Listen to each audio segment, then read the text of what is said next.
Hello there, welcome to the Saroy channel, wherever you are in the world, and so much love to each and every one of you. How are you doing? I do hope you're doing remarkably well, and keep yourself lovely and cozy and warm because it's been very cold out there, and so get yourself that lovely hot cup of cocoa, and if you're living in a warmer part of the world, get yourself a nice iced drink because I've got a fabulous story for you tonight.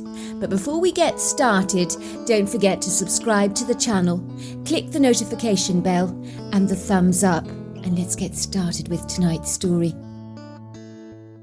Dear Sarah, and all your lovely listeners, I remember the night it happened with an unambiguous, commanding accuracy. It still haunts my recollections to this very day, as some things in our lives can leave an indelible impression that cannot easily be erased. Such was certainly the case when my mother died so fortuitously, without foreboding premonitions, insightful alarm bells ringing in our heads, or a cautious inner warning telling us that our lives were about to be dramatically changed forever, in ways we could never have envisaged. It all began with a wittingly spur-of-the-moment phone call from my mother's best friend Judith. I remember my mother had been tossing spaghetti into the large pot of boiling salted water on the hob, while I was frying the mince and onions in a pan, and my brother Anton was grating Parmesan cheese and eating it at the same time. He was always a big picker like that, and still is for that matter, as some habits certainly die hard.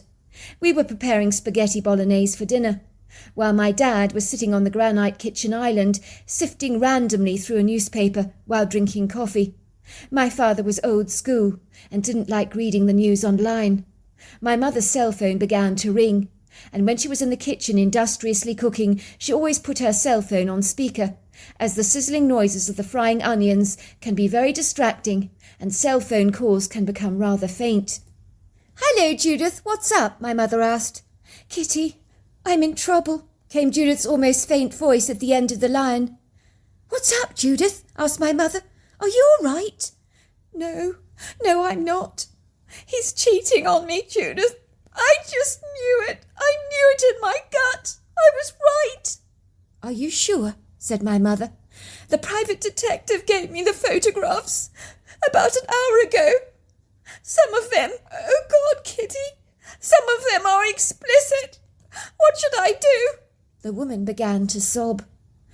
"I know, we'll go out for a meal together. Right now," my mother suggested. "We can talk about everything together. We'll have dinner, how about that?" "Oh, thank you, Kitty, it means a lot. I'll pick you up in 2 ticks. We'll go to that lovely Italian place I know. I really could do with a friend right now. I'm so distraught, Kitty, like a broken down wobbly chair that's about to collapse in any moment. I just can't believe he's done this to me." "Of course you're in a state, Judith. Anyone would be in your situation. I tell you what, you pick me up as soon as you can. Have you said anything to Donald yet? Have you confronted him with the evidence?" "No, he's away on business, but I don't think he's on business at all. I think he's having his way with his floozy, possibly now as we speak. He has no idea that I'm on to his licentious ways." "Oh dear, it is terrible. I'll see you in a mo," said my mother. "Drive safely, Judith. Keep your eyes strictly on the road. If you're upset, it's easy to lose focus, you know it is. I worry about your precarious driving sometimes. Please be careful." "I take it you heard all that," said my mother, clicking her cell phone off swiftly. "I always knew when Judith married that ruffian Donald Harris, there'd be hell to pay. The man is a walking landmine, ready to explode at any given moment. He was always trouble. Such a philandering player when we were at school. Every week he had a new girl on his arm. He had the most awful reputation of breaking girls' hearts, left, right and centre, and he didn't give a toss whose heart he broke in the process. I don't know why women were so attracted to him. He was such a bad boy. They would buzz around him like bees around a honeypot. Sometimes I thought he must be giving off strange pheromones because so many fell under his beguiling spell. I still can't fathom as to why."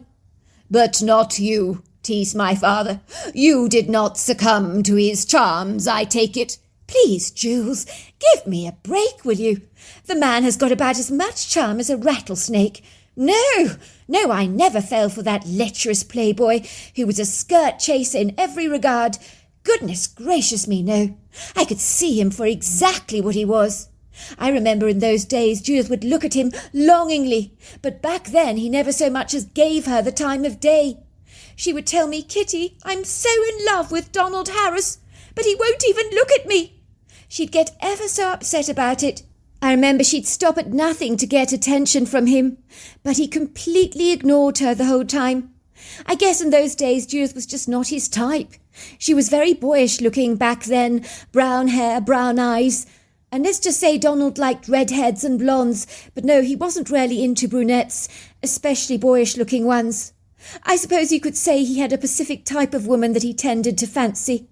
Ostensibly, long after we left school, after Judith had dyed her hair blonde and had picked up a few more curves in the right places and dressed so much more sexy, that was when she won over Donald's attention. And they married after that. Of course, I knew it was only a matter of time before things went terribly wrong. Or maybe a better word to use is pear-shaped. But I warned Judith over and over again that Donald would very likely cheat on her, as he had done all those young girls back at school. I mean, they'd been married for 3 years now. The cracks were beginning to show. It was only last week Judith hired this private investigator, to follow Donald around, after she found some suspicious lipstick on his collar and a slutty pair of women's bright pink knickers in his jacket. She was very distressed about that, but I already knew what the findings would be, although Judith was determined to give her husband the benefit of the doubt. How many times, Jules, my mother said, turning around to look directly at my father, did I warn Judith about that man? Until I was blue in the face. But would she listen? Not on your Nelly. That woman, when she wants something, she goes for it, head on, with all guns blazing. And to hell with the consequences. She's always been like that, recklessly headstrong, perversely stubborn, and heedlessly rash. That woman is incorrigible. But then I wouldn't change her for the world, would I? Well, sweetheart, I know you meant well by Judith, and yes, you warned her tirelessly hundreds of times, even when you were the bridesmaid at her wedding, did you not? You tried to make her see her mistake. But you got to remember, people have to make their own faux, or shall we say blunders in life. You cannot live Judith's life for her, on her behalf, can you? You can't undo her personal gaffes. Judith is not a piece of knitting where you can reverse the wrong stitches and make everything right again. My mother's forehead furrowed in a long row of puzzle lines. She sighed with exasperation. Oh, Jules, it's times like this that I wish she was a piece of knitting. I really do. Easy to fix, I mean. It just makes me so mad, she said, checking that the tall strips of pasta had finally sunk beneath the salty boiling water. So mad, she continued. I love Judith with all my heart, but she can be so goddamn blind sometimes, and now I'm going to have to pick up the pieces of her broken life for her, mop away the tears tonight. She's going to cry buckets, I know she is. I hope I can convince her to leave that slimy toad. If she doesn't, her self-esteem will be blown away into the wind and her confidence completely crushed. Well, just don't go saying I told you so, said my father. That will be the last thing she wants to hear.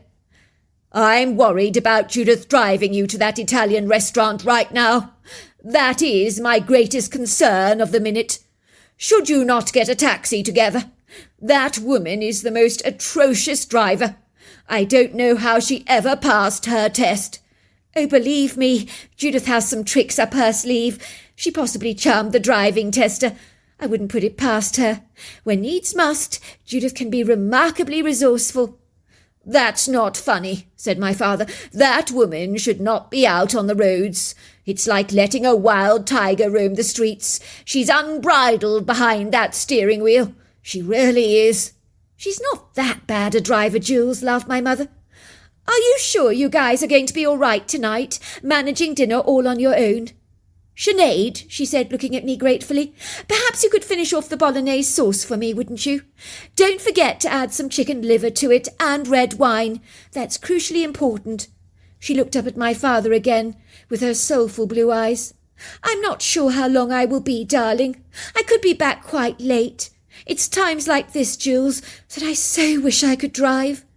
"I know, sweetheart, but you know with your epilepsy that's not possible. How many times have we discussed this?" "But I haven't had an attack in years." "Now, let's not go there, shall we?" said my father, kissing my mother affectionately on the forehead. "You go and have a good time. Eat some gnocchi for me, will you? I can hear Judith's car in the driveway." "Bye, everyone," said my mother, blowing us all a kiss and quickly grabbing her purse. "How do I look?" she asked, doing a quick twirl. "You always look great in that woolen dress," said my father. "Are you going to be warm enough?" "I'm taking my coat on the hook with me in the hall. I've got my leather gloves in my purse, so I'll be just fine." "Good. Now don't you dare bring that traumatized woman into this house, will you? I have a secretary at work that is always bawling her eyes out for no good reason at all. She blames it on her fluctuating hormones. I just don't want more tears. I've had about as much as I can take for an entire lifetime." My mother kissed my dad on the cheek and quickly dashed out of the house, slamming the front door behind her. "Oh dear," said my father, "your poor, poor mother, having to deal with a very traumatized woman tonight. At least we could eat our pasta in peace." "But why did she marry him, Dad?" I asked. "If he was such a player, seems like a silly thing to do, if you ask me." "Why does anyone do anything?" said my father, chuckling. "Let's just say, sweetheart," he said, giving me a reassuring kiss on my forehead, "that some women can be very silly indeed." "Not me," I insisted. "I'll only ever marry a man who treats me like a princess and never ever looks at another woman." "Very glad to hear it, dear. That's how it should be. Loyalty is very big in my book." "I'll never cheat on my wife when I get married," said my brother Anton. "That Donald chap, he's such a loser." We sat down to dinner and my father smiled at the SMS he'd received. "It's from your mother," he announces, looking at us with a relieved expression on his face. "She's at the restaurant. She's arrived, safe and sound, I'm glad to say, and has ordered some gnocchi in a velvety sage and pepper sauce. At least she got there in one piece. I do worry about Judith's driving, especially given she's so upset this evening." "I'm sure she'll be all right, Dad," said Anton. "I mean, she's been driving for years, hasn't she? And managed to avoid an accident. Why should it be different now?" We all ate our spaghetti bolognese. I then left the table to finish my homework, watching some YouTube videos, and then finally retiring to bed. I remember waking up in the middle of the night with a start. I could hear a loud, authoritative knock at our front door.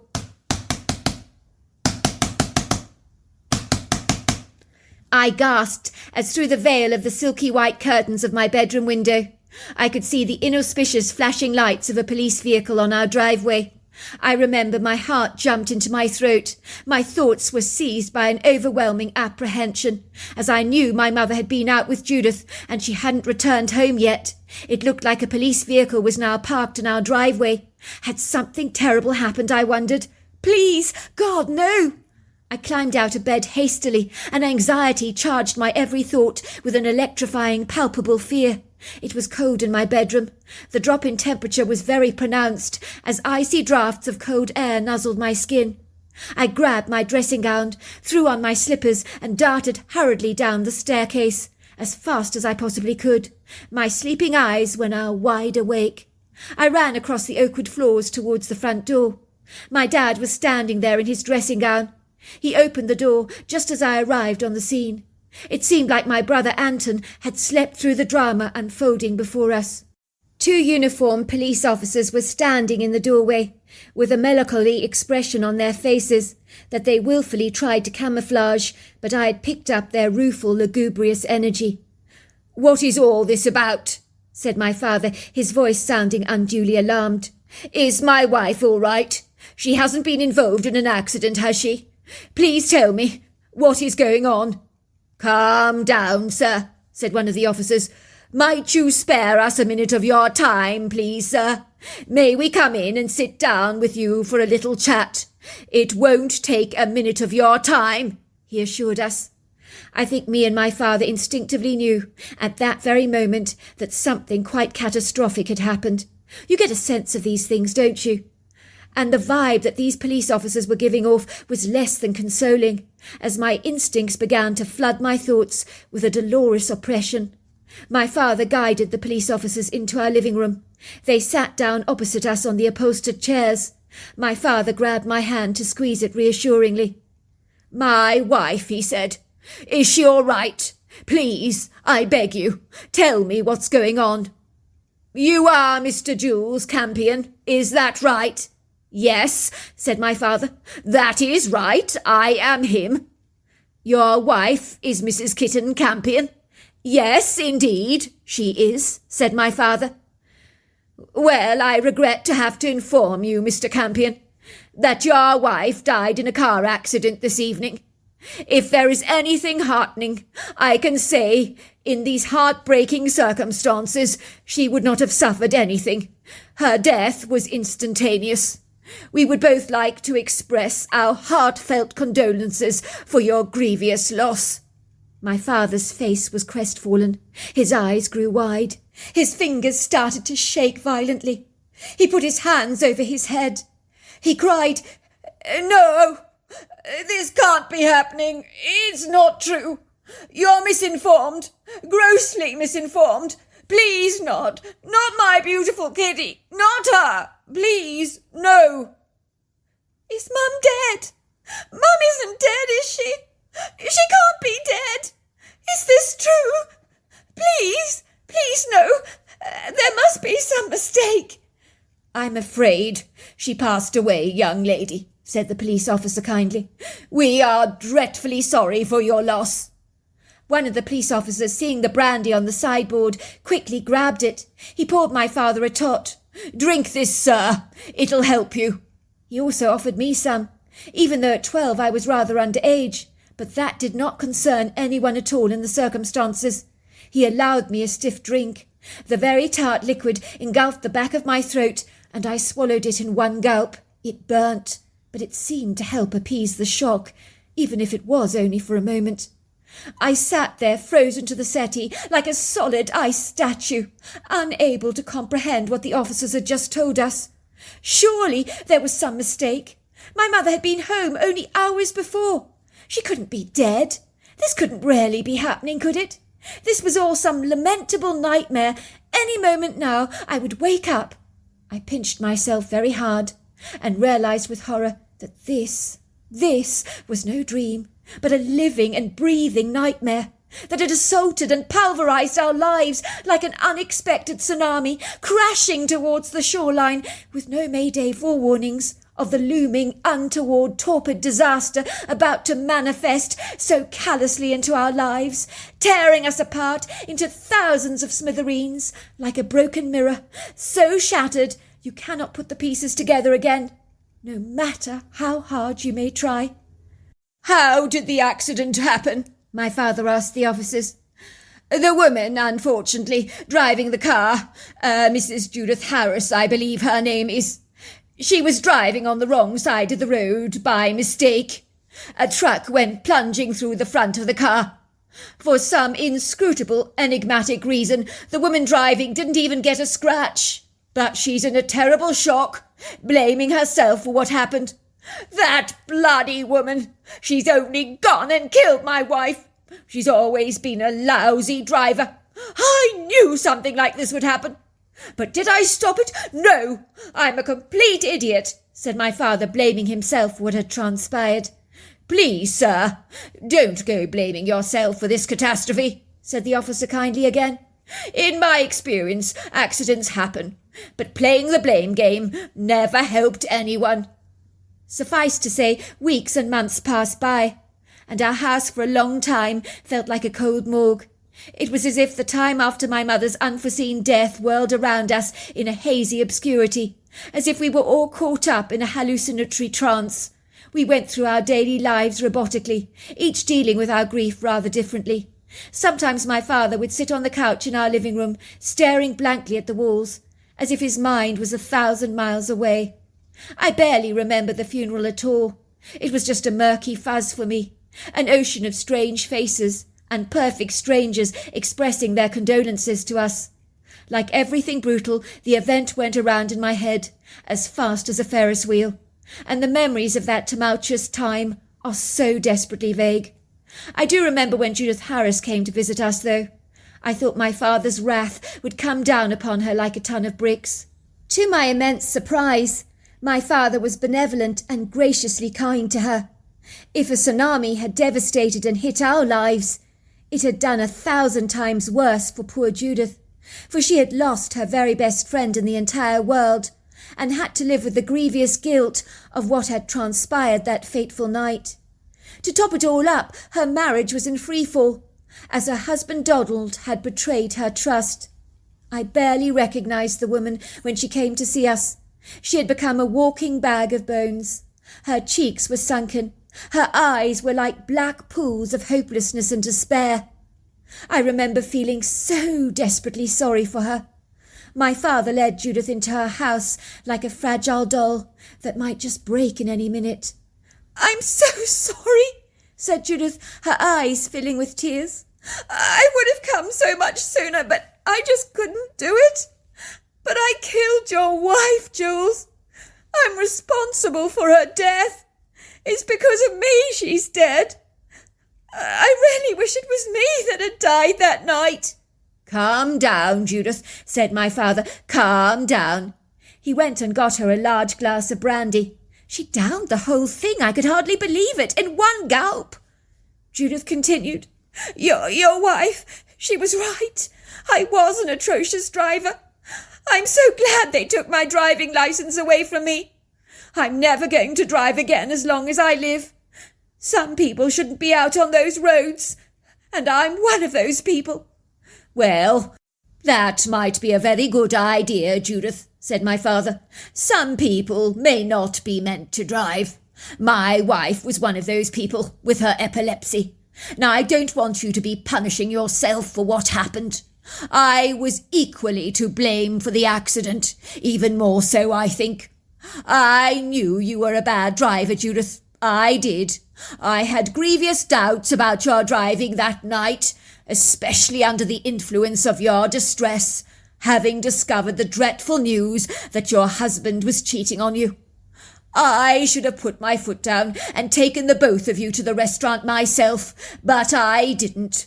You were clearly in no condition to drive. You were far too upset."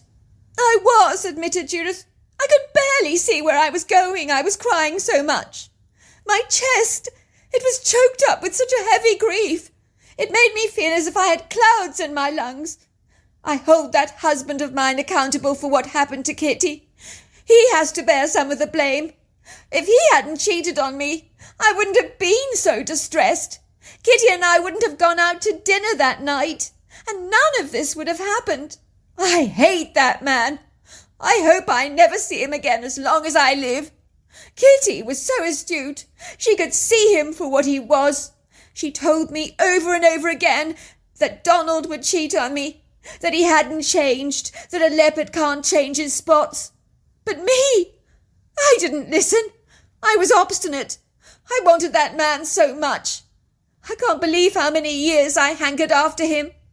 I dyed my hair blonde for him, worked out in the gym tirelessly, dressed all sexy to get his attention. I even got that man to marry me and profess his undying love for me. He swore blind he'd never ever cheat on me. I can't believe I was so pathetically naive.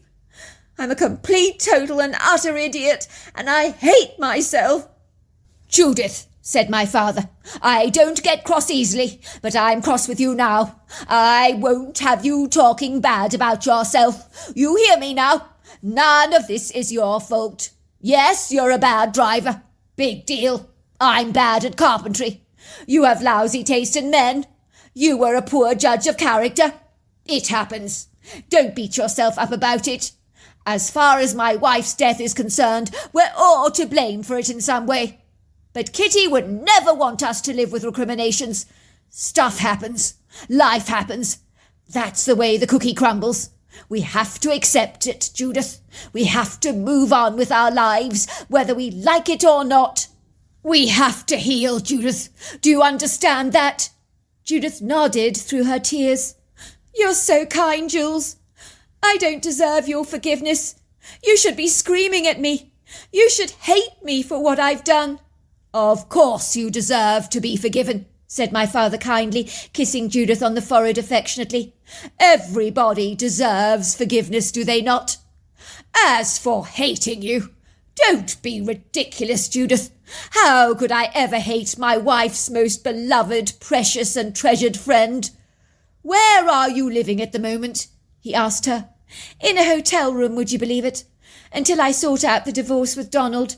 He's begging for my forgiveness and promises it'll never happen again. But I can't possibly trust him. Who's being sharp-witted and ingeniously astute now? My father teased. You see, you're already learning very fast. I always say it's never too late to learn from our mistakes. I tell you what, Judith, move into our spare room, won't you? I know Kitty would insist upon it if you were here. You can help with the kids around the house, if you like, and with the meals at dinner time. I think we all need each other during this time, to support each other. You're wasting away, Judith. I think we need to get some meals into you fast. And so it was, Judith moved into our house. She loved our home, as we lived outside Seattle in a green, leafy neighbourhood. But our house was uniquely special, as it overlooked a hiking trail that led into a magnificent wood grove made up primarily of ponderosa pine trees that we could smell late in the evening, and the butterscotch fragrance that infused our backyard was absolutely sublime. Our house was a highly sought-after Queen Anne-style home, with oodles of character and charm. For years Judith had exclaimed to my mother how much she wished she could live in a house like this, as my mother had decorated the place superbly. But sometimes at sundown, when you sat on our back porch, overlooking our backyard, with its stunning, beguiling views over the woodgrove, and our pretty silvery pond on the far right-hand corner of our home, swathed with water lilies and bright pink flowers, along with a couple of large willow trees with feathery leaves that cascaded over the water, we would often see deer popping into our backyard to enjoy a late afternoon drink. On occasions we had seen a mountain lion, and during the summer-time we had a few fleeting visits from black bears, who made light work of our bird feeders, breaking the long wooden houses into pieces. We had regular visits from cottontail rabbits, snowshoe hares and raccoons. I had always liked Judith. She really was a wonderful, engaging woman, who had a lot in common with my mother, with a fun sense of humour. They had been best friends throughout the school years and beyond that. She helped me with my homework, and we cooked meals at night together. Each one of us helped each other out on an emotional level, coming to terms with my mother's death. Naturally, you never get over the loss of a loved one, do you? Nor do you ever forget. But time is compassionate, and things do get easier. As a family, we all went to trauma counselling together, and the counsellor helped us to reach a place of acceptance and healing. Yes, it was devastating that my mother had died, but no one was to blame for her fortuitous death. Much like my father had said, she explained to us that everything had congregated on that night to create what they call the perfect storm, like it does in nature, with tsunamis, snowstorms, lightning and tornadoes. This convergence, or perfect sequence of events, if you like, can effortlessly effectuate a disastrous outcome. Because unforeseen events can happen in life, and they invariably do from time to time. We need to move forward in our lives, she told us, not to waste our time dwelling on what we could not change, for our loved lost ones would never want us to do that, and it serves no good purpose for our emotional well-being in the long term. It must have been about 3 weeks after Judith had moved in with us that her husband, Donald Harris, arrived at our front door at about midnight, would you believe it? I remember I woke up in the middle of the night with a start again, feeling certain I could hear truck tyres screeching on our driveway, crunching pebbles beneath the rubber traction. I could hear a car door slam behind itself, along with a man's croaky cough, and ominous footsteps moving towards the front door. Then I heard the familiar authoritative knocking that demanded urgent attention.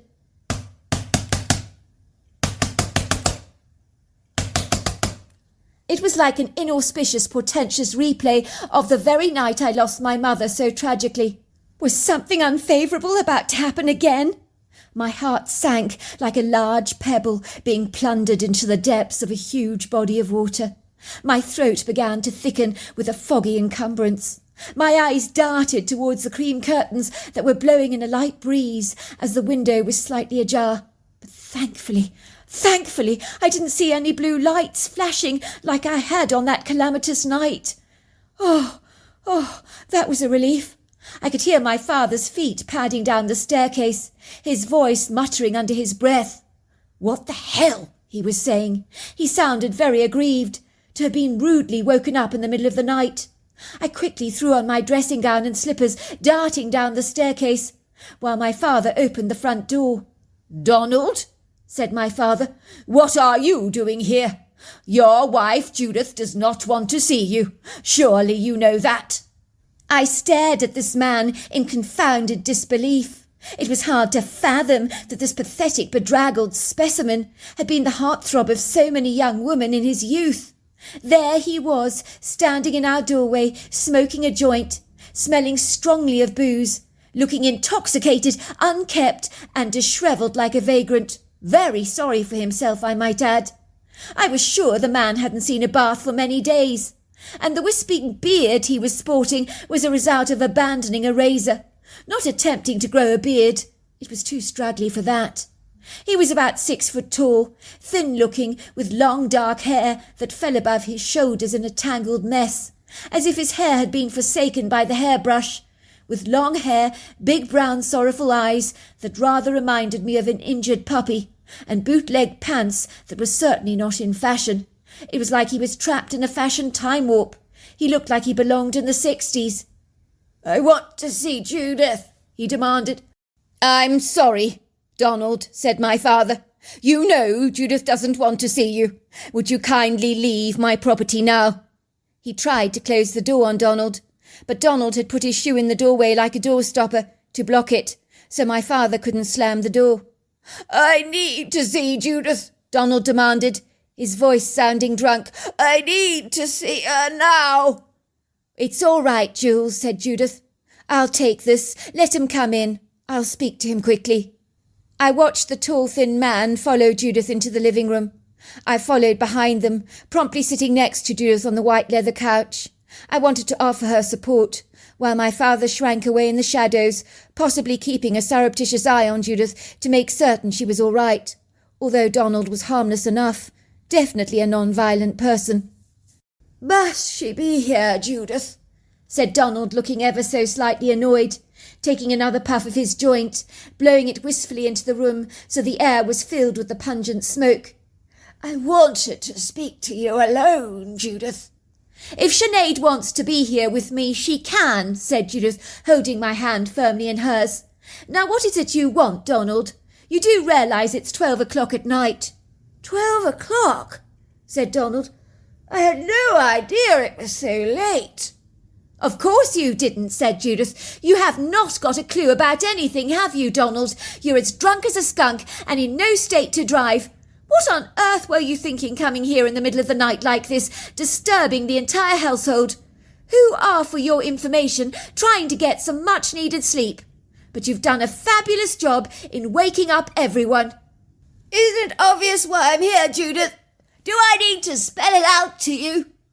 I love you, Judith. I've always loved you. I love you." "Oh, for goodness sake," said Judith, raising a cynical brow. "You came here in the middle of the night to tell me this in your inebriated state. You're not thinking straight, Donald." "Judith, I love you. Please come home with me. I miss you. I don't want to be without you anymore. I hate being on my own. I'm lonely without you."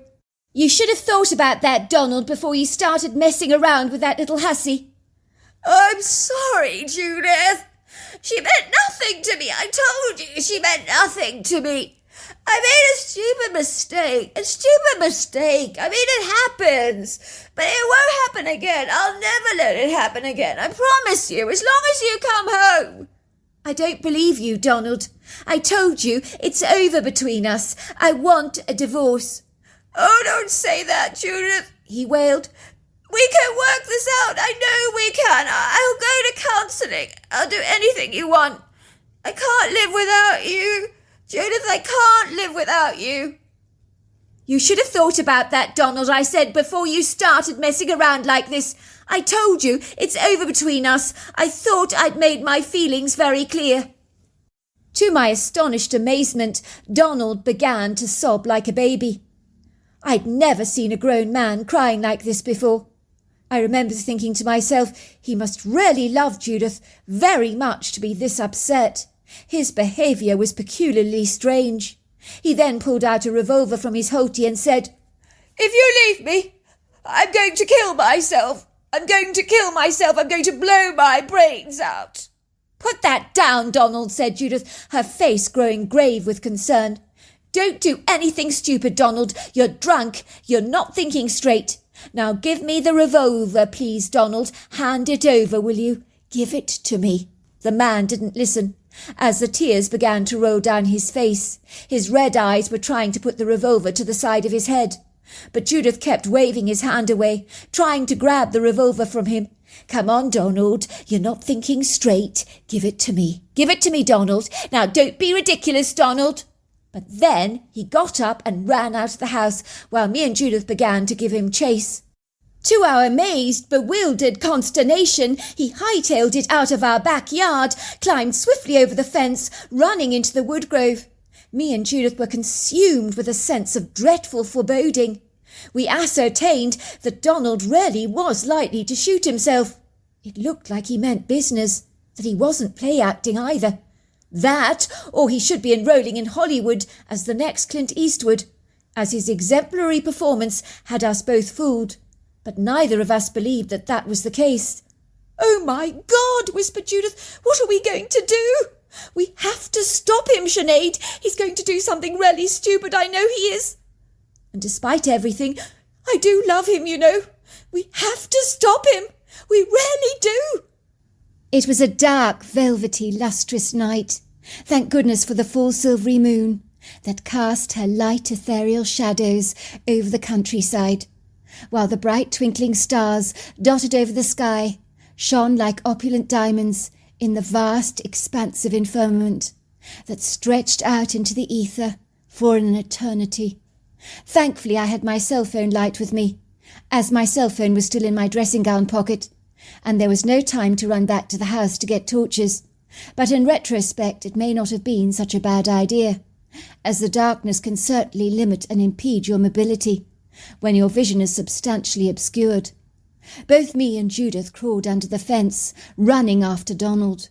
We both knew we had to retrieve the revolver from him, as in his bladdered state he was capable of doing something very stupid, and Judith did not want to have his death on her conscience.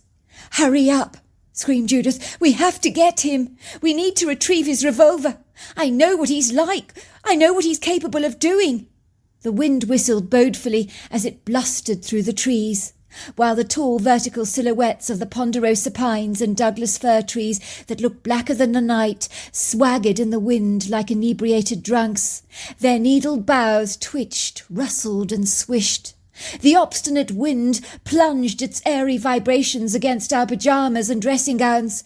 We could feel the fabric of our clothes being viciously plundered by this vigorous assault, for the wind was unrelenting in her fury. It didn't help that it was cold out in the woods, so running after Donald was warming us up. As when we blew out our breaths, it was like steam from a kettle. It really was spooky in this wayward forest. The wailing, groaning wind sounded like disgruntled, disembodied, haunted voices from beyond the grave, crying out for mercy. The foreshadowing impression it conveyed had the little hairs on my arms standing on end like soldiers. I felt distinctly unwelcome, as if all the strong-willed trees in the forest themselves were literally commanding us to leave the sinister place, with its menacing ambience that seemed to cloak everything in an invisible foggy mist of impending doom. I'd been here during the day many times before, and knew this place as congenial. It had never felt like this before. It was almost as if the forest itself was closing in on us, purging us out of its system like vomit. I knew suddenly what was missing on this night. It was something I hadn't immediately discerned before, although without a doubt I'd instinctively known that something was seriously off. I'm not sure if Judith could feel it, as her focus was so intense. All she was desirous to do was to stop her husband from shooting himself.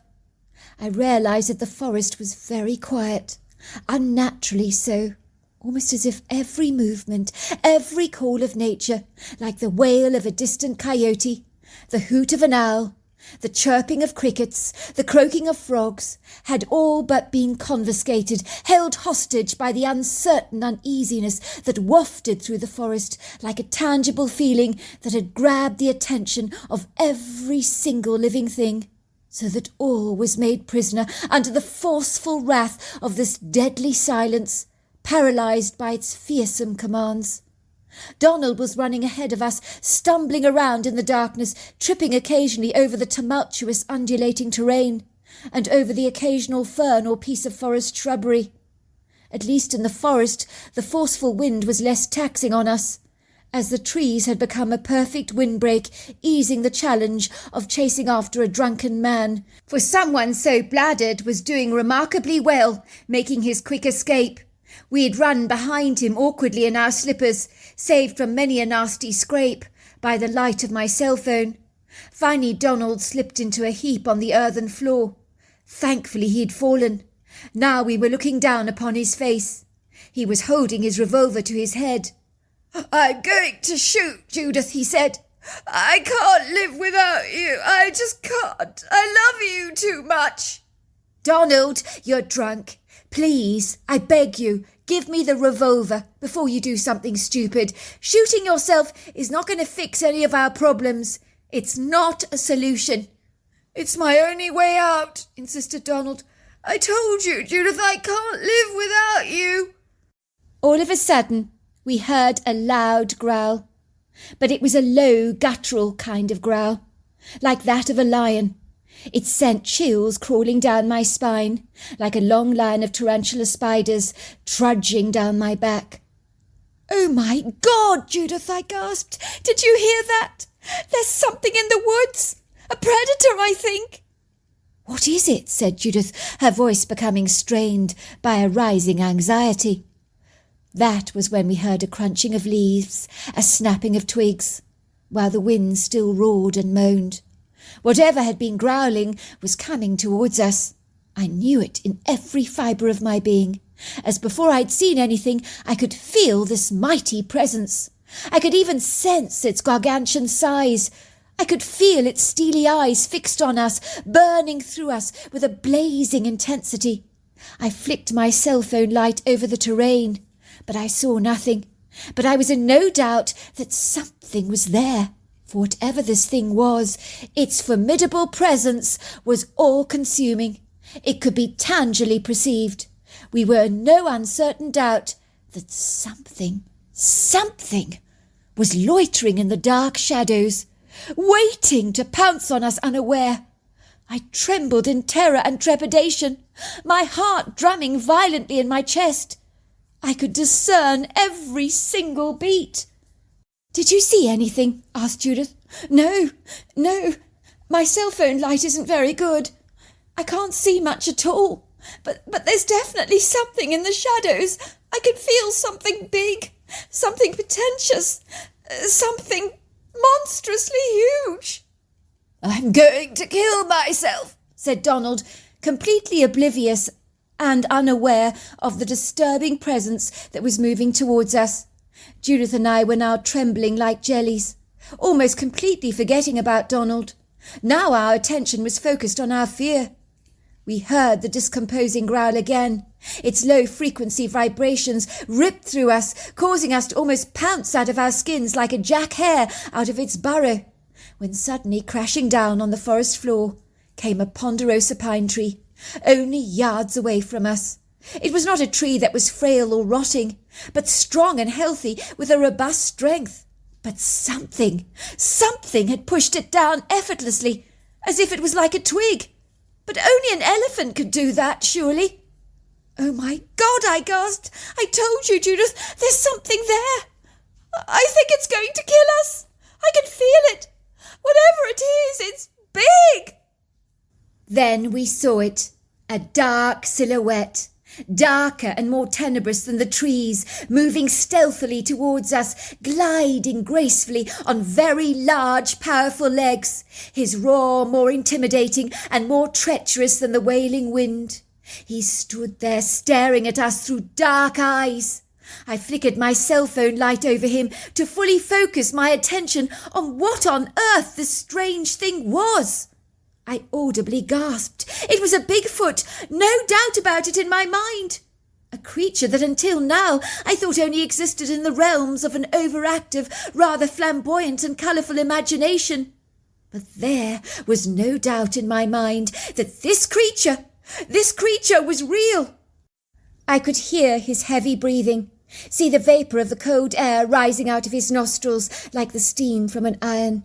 He was tall, towering above us like a great mighty tree, making us feel conspicuously aware of our own fragility. For this creature was built like a mighty tractor, strong, powerful, lofty, heavy-duty, easily 8 foot tall, 4 foot wide, 700 pounds, covered in black hair, with a face that was so remarkably human, so much so that it startled me somewhat. I could see a sagacious wisdom and discernment in his eyes.